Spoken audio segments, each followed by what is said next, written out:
आणि मुंबई महानगरपालिकेमध्ये सत्ताधाऱ्यांचं आसन व्यवस्थेवरून नाराजी नाट्य सुरूच आहे। गटनेत्यांच्या बैठकीनंतर शिवसेना गटनेते अमेय घोले हे अचानक बाहेर पडले।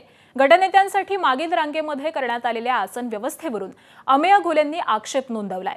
गटनेत्यांची बैठक आहे त्यामुळे गटनेत्यांना योग्य आणि आसन व्यवस्था असावी अशी घोलेंची भूमिका असल्याची माहिती आहे। गटनेत्यांची बैठक स्थायी समिती सभागृहामध्ये सर्वांच्या पदाला साजेशी आसन व्यवस्था असलेल्या ठिकाणीच घ्यावी अशी अमेय घोलेंनी मागणी केली आहे। मात्र वैयक्तिक मानापमानापेक्षा गटनेत्यांच्या पदाला जाचेचा सन्मान आणि बैठकीला दर्जाचा अनुरूप व्यवस्था असावी या मुद्द्यावरून घोलेंनी आग्रह धरल्याची माहिती मिळते आणि याच मुद्द्यावरून अमेय घोले बैठकीमधून थेट बाहेर पडल्याची माहिती आहे। विशेष म्हणजे यापूर्वी उपमहापौर संजय घाडी यांनी देखील आसन व्यवस्थेवरून मानापमान व्यक्त करत नाराजी बोलून दाखवलेली होती।